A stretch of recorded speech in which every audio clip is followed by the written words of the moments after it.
Does Google penalize AI content? The short answer is no. However, there are some guidelines that you need to stick to, and I'll be going through those in this video. So stay tuned because I'm going to show you how to make sure you're not getting penalized and that your content ranks on Google. I'm Laura Bean and this is Creative Little World. There is loads of scaremongering about the fact that Google is going to be penalizing AI content.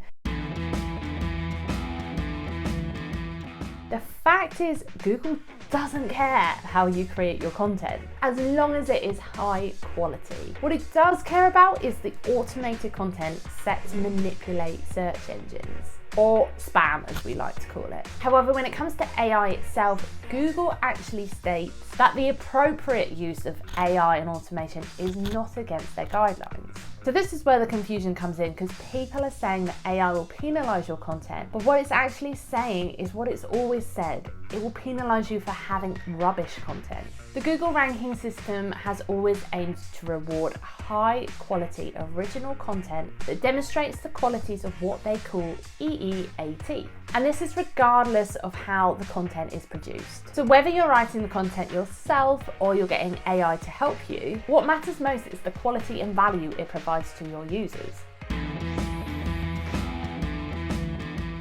Google isn't out there trying to detect all A content. What it's doing is using user engagement metrics to check how long visitors are staying on your website. If you're driving loads of traffic to your site and you're getting a very high bounce rate, so people coming to your site and then heading straight off because what you're offering is no good, this is when Google penalizes your content. This includes your own handwritten content. If it is no good, if it is rubbish, if it is not providing something to your users, this will also get penalized. So they're not just targeting AI.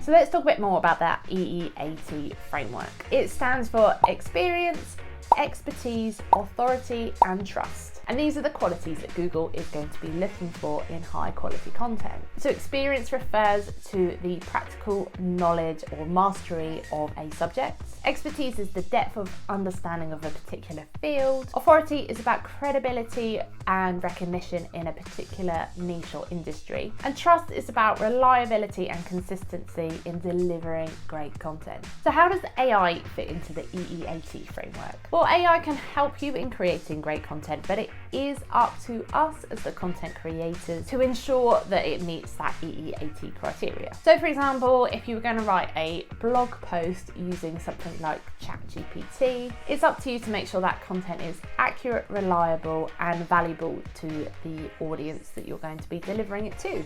And it's also up to you or your content creator to make sure that that information is original. It's not just pulled from someone else's content or a bad rehash of it. It's always worth running your content through a plagiarism checker, whether you've written it yourself or it is AI generated. I recommend Grammarly Plagiarism Checker for this, and I'll pop a link below if you'd like to check it out. But whether you use this or something else, it is worth checking your content for plagiarism before you put it out there. This is why you always need a human as part of your content creation process, and ideally someone who understands how to generate great content and can edit the content to make sure it's high quality before it goes live. Never ever copy and paste straight from an AI generator.